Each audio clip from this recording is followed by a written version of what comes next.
वो बाहर आ रहे हैं लगातार।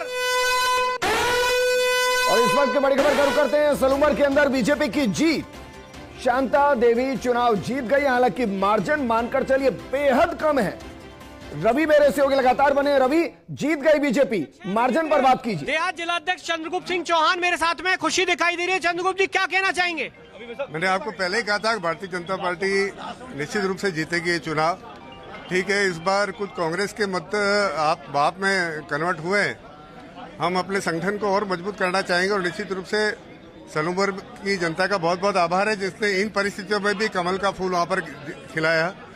और ये कार्यकर्ताओं का परिश्रम है जिसके आधार पर मैं कह सकता हूँ कि कहीं न कहीं पार्टी संगठन को और मजबूत करने की आवश्यकता है, जिसके आधार पर हम इसको स्थायी रूप दे पाएंगे। बहुत बहुत धन्यवाद। बिल्कुल विजेंद्र, आपने चंद्रगुप्त सिंह चौहान को सुना जो कि देहात के जिला अध्यक्ष हैं। उन्होंने साफ किया है कि भले ही मार्जिन कम रहा हो, आगामी दिनों में इस मार्जिन को और अच्छा करने की, पार्टी संगठन को मजबूत करने की कोशिश होगी।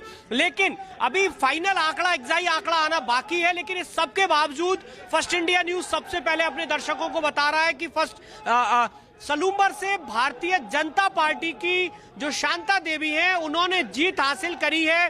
बेहद करीबी फाइट थी, लेकिन उसके बाद का ये जो नजारा है, भाजपा के जो कार्यकर्ता है, पदाधिकारी है, उनमें खुशी की लहर है। और ये खुशी इसलिए कि 21वें राउंड तक ये जयकारे नहीं दिखाई दे रहे थे, जिंदाबाद दिखाई नहीं दे रहा था। अच्छा रवि, मेरा एक और सवाल है, क्योंकि यहाँ मार्जिन तो कम ही रहेगा। अब मेरा सवाल है कि जो होम वोटिंग होती है और जो ETBPS जो वोटिंग होती है, उसको क्या काउंट किया जा चुका है या उसको काउंट बाद में किया जाएगा? क्योंकि सस्पेंस है इसको लेकर सीट को।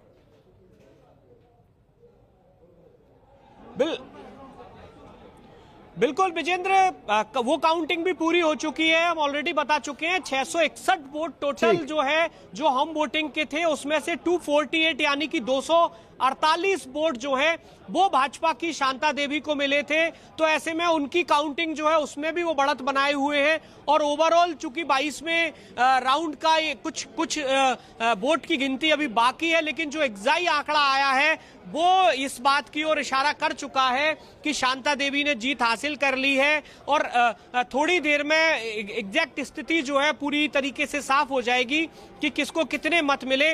लेकिन विजेंद्र, ये देखना दिलचस्प है इस सलूमर सीट पर कि जिस तरीके से भारतीय आदिवासी पार्टी ने टक्कर दी है, भले ही शिकस्त हाथ लगी हो, भले ही कुछ वोटों से हारी हो, लेकिन भारतीय आदिवासी पार्टी के जितेश कटारा को नजरअंदाज नहीं किया जा सकता।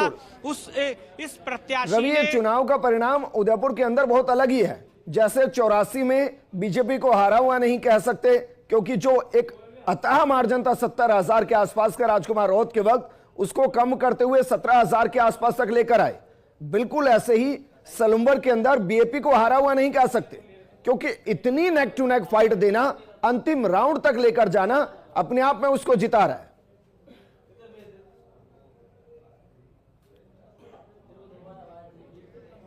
बिल्कुल विजेंद्र, इस बात में कोई शक नहीं है कि इस जीत में भले ही भाजपाई खेमा उत्साहित जरूर हो, लेकिन जैसा उनके देहात जिला अध्यक्ष उन्होंने कहा है कि मार्जिन कम रहा है, आगामी दिनों में संगठन को मजबूत किया जाएगा।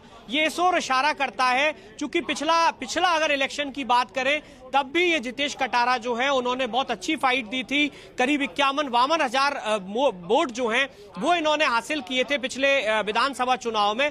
तो ऐसे में आज की इस हार को, भले ही भाजपा बाप की हार को भले ही भाजपा मना रही हो, लेकिन बाप के जो कार्यकर्ता हैं वो काफी उत्साहित होंगे कि उन्होंने जिस तरीके से काम किया और जिस लेवल पर ले जाकर उन्होंने, भले ही सीट हार गए हो, वापस आपके पास आएंगे। हमारे पॉलिटिकल एडिटर योगेश जी भी बने हुए। योगेश जी, क्योंकि जिस तरीके से सलूमर को जीता गया है वो बीजेपी के लिए बेहद मुश्किल भरा चुनाव ये रहा है, तो उसके पीछे की वजह क्या रही? दूसरा, 4 सीटें कंफर्म हो गई है लगभग, झुंझुनू, देवली उनियारा, खिमसर और सलूमर। रामगढ़ को लेकर आपको क्या लग रहा है? क्योंकि 17 राउंड वहां कंप्लीट हो चुके हैं और 4,000 से ज्यादा वोटों से बीजेपी आगे चल रही है।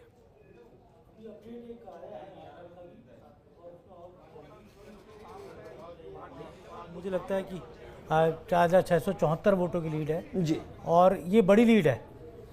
और कहा जा सकता है कि रामगढ़ भी बीजेपी जीत की ओर बढ़ रही है। तो एक तरह से 7 विधानसभा उपचुनाव में राजस्थान की बीजेपी और ख़ास तौर से मुख्यमंत्री भजनलाल शर्मा का जो मैंडेट था तो वो यहाँ पर जनता के बीच में गया। जनादेश था उनका, काम का जनादेश ठीक है योगेश, जनादेश था। आपके साथ मैं रोक रहा हूं। रवि कुछ अपडेट करना चाह रहे हैं। रवि, क्या इंफॉर्मेशन है आपके पास?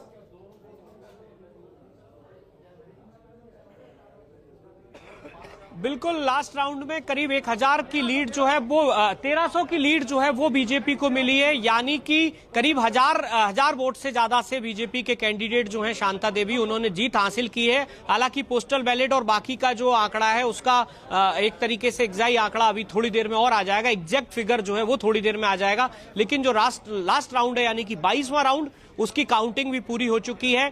जीत की तस्वीर जो है वो ऑलरेडी साफ हो चुकी है।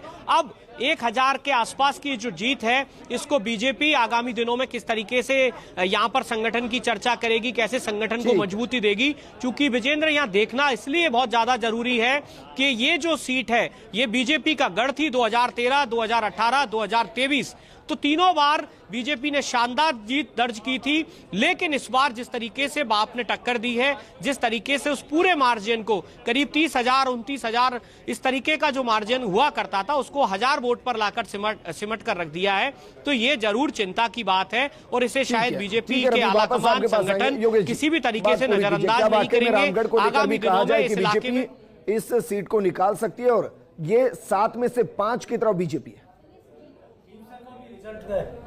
बीजेपी के पक्ष में और झुंझुनू कहा जा सकता है कि दो बड़े जाट लैंड पर भारतीय जनता पार्टी की जीत अपने आप में इसलिए अहम है क्योंकि एक तरफ हरियाणा के में